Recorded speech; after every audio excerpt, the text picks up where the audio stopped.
اتنے خوش ہو جاتے کہ فرق چھوڑ دیتے. تو یہ حدیث میں دونوں باتیں ایک ساتھ آ رہی ہیں. آپ غور سے سنیے نفل کی اہمیت، غور سے سنیے. نبی اکرم صلی اللہ علیہ وسلم فرماتے ہیں، اور بخاری کی یہ روایت ہے، اللہ تعالیٰ فرماتا ہے، حدیث قدسی ہے، اللہ تعالیٰ فرماتا ہے جو شخص میرے دوست سے دشمنی کرتا ہے میں اس کے خلاف اعلان جنگ کر دیتا ہوں. کیا فرمایا اللہ تعالیٰ؟ جو میرے دوست سے دشمنی کرتا ہے میں اس کے خلاف اعلان جنگ کر دیتا ہوں. مطلب جو اللہ کے ولی ہوتے ہیں، اور یقین اللہ کے ولی ہوتے ہیں، اللہ کے دوست ہوتے ہیں، یاد رکھیے اللہ کے ولی ہوتے ہیں. تو اللہ تعالیٰ فرما رہا ہے جو میرے دوست سے دشمنی کرتا ہے، اور اللہ کے دوست کون ہے؟ جو تقوی اختیار کرتے ہیں. ایمان والے ہونا پہلی شرط، وہ تقوی اختیار کرتے ہیں اور ہر کام سنت کے مطابق کرتے ہیں. ٹھیک ہے؟ تو بہرحال ورنہ میں اس لیے کہہ رہا ہوں اللہ کے دوست، ورنہ ہمارے پاس جو سنت کی مخالفت کرتا ہے، نماز کبھی نہیں پڑھتا، تقوی تو ہے ہی دور دور تک، اس کو ولی مانتے ہیں. اس لیے میں وضاحت کر رہا ہوں. ایمان والا جیسا حق ہے، تقوی اختیار کرنے والا انسان اور سنت کے مطابق اعمال کرنے والا. تو بہرحال اللہ تعالیٰ فرما رہا ہے جو میرے دوست سے دشمنی کرتا ہے میں اس سے اعلان جنگ کرتا ہوں. اب اندازہ لگائیے، اللہ کا جو دوست ہوتا ہے اس کو اگر دنیا میں کوئی چھیڑتا ہے یا اس سے دشمنی کوئی کرتا ہے، اللہ تعالیٰ اس کے خلاف اعلان جنگ کر دیتا ہے. کیسے کرتا ہے؟ وہ جس نے دیکھا نتیجے اس کو سمجھ میں آتے ہیں. انبیاؤں کے ساتھ جس نے برا سلوک کیا ان کے نتیجے دیکھ لیجئے، صحابہ کے ساتھ جس نے برا سلوک کیا کیسی کیسی موتیں مرے ان کی زندگی دیکھ لیجئے، سلف صالحین پہ جس نے ظلم کیا ان کی زندگیوں کا مطالعہ کرے، خاص طور سے ان کی موتیں دیکھے، اور اس کے بعد معصوم مسلمانوں پہ جس نے بھی ظلم کیا ان کی زندگی کی حالت دیکھے. آپ کہیں گے واقعی میں اللہ تعالیٰ کیسا بدلہ لیتا ہے. چونکہ اللہ تعالیٰ جب دشمنی لیتا ہے اس کے خلاف تو وہ دشمنی واقع میں نبھاتا بھی ہے. سمجھ رہے آپ بات کو؟ ہر طرف سے اس کو جو ہے چت کر دیتا ہے اس دنیا کی زندگی میں. تو بہرحال اللہ تعالیٰ فرما رہا ہے جو شخص میرے دوست سے دشمنی کرتا ہے اس کے خلاف میں اعلان جنگ کرتا ہوں. تو ایک بات ہمیشہ ذہن میں رکھنی چاہیے، اللہ کے نیک بندوں کے خلاف کوئی چال نہیں چلنا چاہیے. اس لیے کہ جب ہم اللہ کے نیک بندوں کے خلاف چال چلتے ہیں در حقیقت اللہ ہمارے خلاف اعلان جنگ کر دیتا ہے. پھر ہوتا ہے نا بہت سارے لوگ نیک لوگ خاموخواہ تنگ کرتے ہیں زمین کے معاملات میں، اس میں خام احتیاط کرنا چاہیے. آپ خطرناک زون میں جا رہے ہیں، آپ کو تکلیف ہو سکتی ہے. ٹھیک ہے، آگے آئیے سنیے. اللہ تعالیٰ فرماتا ہے اور میرا بندہ سب سے زیادہ میرا تقرب اس چیز کے ساتھ حاصل کرتا ہے جسے میں نے فرض کیا ہے. اللہ تعالیٰ فرما رہا ہے میرا بندہ سب سے قریب مجھ سے تب ہوتا ہے جب وہ میری فرض کردہ چیزوں کو پورا کرتا ہے. اللہ تعالیٰ فرما رہا ہے میرا بندہ میرے سب سے قریب کب آتا ہے؟ جب وہ چیز کرتا ہے جو میں نے اس پر فرض کی ہے. تو آپ اللہ تعالیٰ فرمائے میرا تقرب میرا بندہ سب سے زیادہ حاصل کرتا ہے اس چیز کے ذریعے جو میں نے اس پر فرض کیا ہے، یعنی فرائض کے ساتھ میرا تقرب حاصل کرنا ہی مجھ سے سب سے زیادہ مطلب فرائض کے ذریعے میرا تقرب حاصل کرنا یہ مجھے سب سے زیادہ پسند اللہ اعلان کر رہا ہے. آگے آئیے پھر اللہ تعالیٰ فرما رہا ہے حدیث قدسی اور میرا بندہ نوافل کے ذریعے میرا تقرب حاصل کرتا ہے فرض سے سب سے زیادہ، لیکن نوافل سے بھی کرتا ہے فرض کے بعد.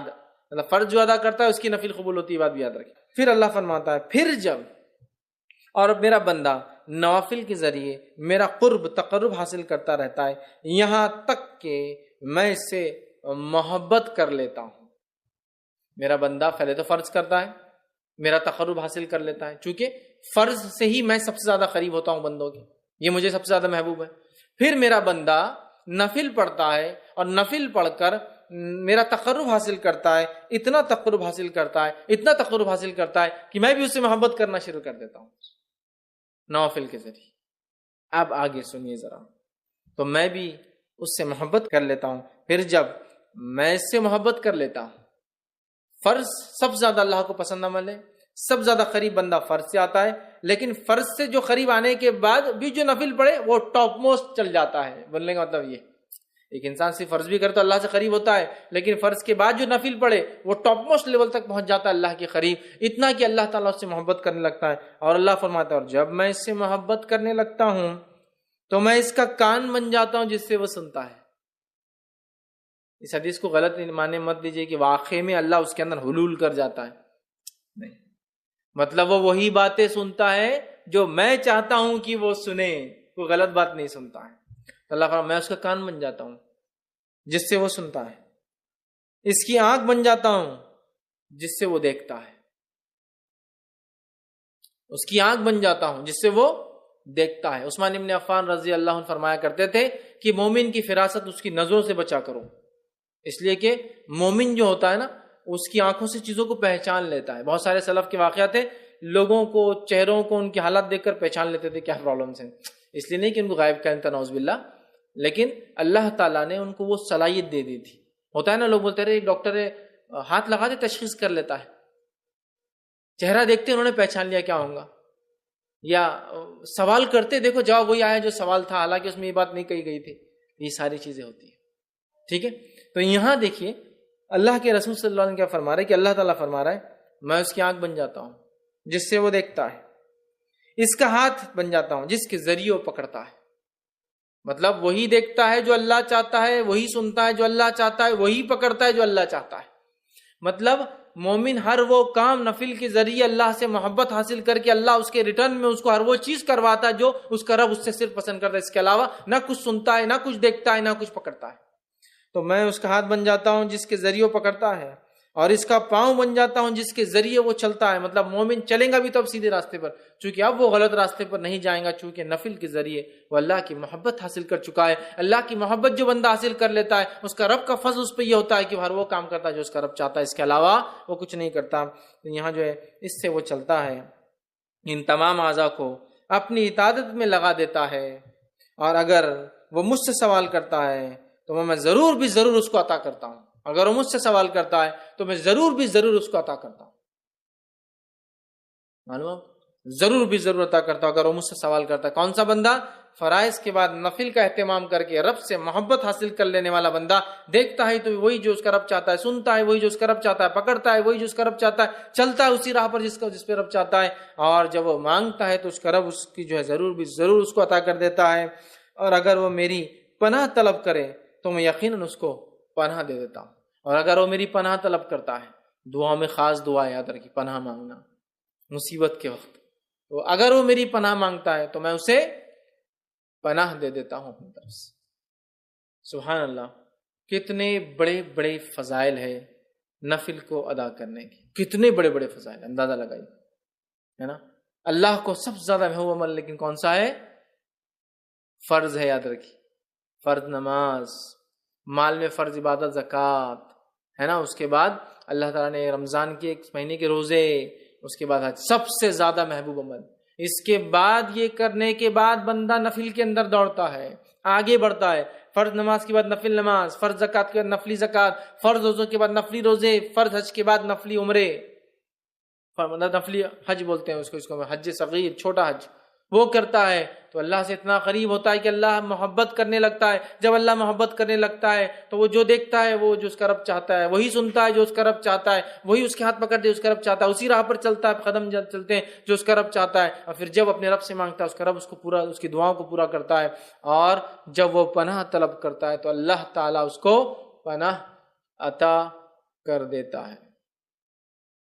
میں سمجھتا ہوں بہت بڑے بڑے فضائل، یہ بخاری کی روایت تھی، ہمیں پتہ چلے اس کے اندر کہ نفلی نماز کے ادا کرنے سے جو ہوتے ہیں، جس میں سب سے اہم چیز جو پتہ چلی وہ یہ ہے کہ بندہ اللہ سے قریب ہو جاتا ہے، اتنا قریب کہ ہر چیز جو اس کا رب چاہتا ہے وہی وہ کرتا ہے، اس سے ہٹ کر نہ کوئی چیز سنتا ہے، نہ دیکھتا ہے، نہ پکڑتا ہے، نہ اس راہ پر چلتا ہے۔ ہم میں ہر شخص چاہتا ہے ہم نیک بنے، اور پتہ نہیں لوگوں نے ولایت حاصل کرنے کی کون کون سے ذریعے بنا لی، اور یہ اللہ کے ولی ہے، چونکہ شروع میں اللہ نے کیا کہہ دیا کہ اللہ کے رسول فرماتے ہیں، اللہ تعالیٰ فرماتے جو شخص میرے دوست سے دشمنی کرتا ہے میں اس سے اعلان جنگ کرتا ہوں۔ اور پھر آگے اس کی بات صفت دوست کون ہے؟ فرائض کے ذریعے نزدیک پہنچتا ہے، نفل کر کے اللہ کا قرب اور محبت حاصل کر لیتا ہے، پھر نفل حاصل کر کے پھر وہ جو مانگتا ہے اللہ پوری کر دیتا ہے، جب پناہ مانگتا ہے اللہ پناہ دے دیتا ہے۔ ہم سب چاہتے ہیں نیک بنے، ہم سب چاہتے ہیں اللہ ہماری دعاؤں کو قبول کرے، ہم سب چاہتے ہیں کہ جب ہم اللہ سے جو مانگے اللہ دے دے، تو ہمیں بھی پھر اللہ تعالیٰ کو پہلے راضی کرنا ہو۔ ارے دنیا کے اندر تو پتہ نہیں کتنی چاپلوسیاں لوگوں کو کرنا پڑتی چھوٹے چھوٹے کام نکالنے کے لیے، ہاں کتنی چاپلوسیاں کرنا پڑتی ہیں۔ اللہ تعالیٰ آپ سے چاپلوسی نہیں چاہتا، اخلاص چاہتا ہے۔ اخلاص، چاپلوسی میں کیا ہوتا ہے؟ اخلاص نہیں ہوتا ہے، اخلاص چاہتا ہے، اور اخلاص کے ساتھ فرض عبادت اور نفل میں اضافہ کرو، اللہ تعالیٰ ہم کو دیں گا۔ ادھر کی بہت سے لوگ بولتے ہیں ارے یہ کیا بات ہوئی، کیا بات اللہ تعالیٰ دیں گا، تو اس کا مطلب یہ ہے کہ ہم کو کوشش نہ کرے۔ کوشش کرنا ہے، لیکن تم لاکھ کوشش کرنے کے بعد بھی حاصل نہیں کر پاتے ہو نا چیزوں کو، لیکن جب اللہ کو ہم راضی کر لیں گے نا تھوڑی کوششیں بڑے بڑے کام نکال دیں گی، یاد رکھیے، تھوڑی کوششیں بڑے بڑے کام نکال دیں گی. اور اس کے بعد بھی اگر کوئی تکلیف آئے تو پھر وہ اللہ کی طرف سے آزمائش ہے، صبر کے ساتھ استقامت کے ساتھ ڈٹ کر مقابلہ کیجیے، دنیا اور آخرت میں اس سے درجات بلند ہوں گے اور اجر ملے گا. سمجھ رہے ہیں بات؟ یہ بات کو سمجھنے کی ضرورت ہے، یہ بات کو سمجھنے کی ضرورت ہے. تو اللہ سے قریب ہونا ہے. دنیا میں ہم کام نکالنے کے لیے سب کچھ کرتے ہیں لوگوں سے، اگر ہم چاہتے ہیں کہ ہمارا کام عرش والا کر دے، دنیا کی ساری مصیبت، مشکلیں، پریشانی حل، اور موت کی اور موت کے بعد کی اور آخرت کی وہ تمام چیزیں، تو پھر ہم جو ہے آسمان والے کو راضی کر لیں. ہو سکتا دنیا والے ناراض ہو جائے، اس سے کوئی مسئلہ نہیں، لیکن اللہ راضی ہو جائے. لیکن ہمارا معاملہ یہ ہے کہ ہم اللہ کو ناراض کرنا چاہتے اور دنیا والوں کو راضی کرنا چاہتے، تو اللہ تعالیٰ بھی پھر انہی کے سامنے ہم کو جھکاتا رہتا ہے. تو اللہ کے نیک بندوں کی صفت آ گئی. فرائض کا اہتمام کیجیے، فرائض کے اہتمام نفل میں اضافہ کیجیے. دیکھیے اللہ تعالیٰ کہ ہم دوست بن جاتے ہیں، پھر یاد رکھیے دوست بن جاتے ہیں. ٹھیک ہے، تو اس کی ہم کوشش کریں کہ نوافل کو ہم زیادہ زیادہ کریں.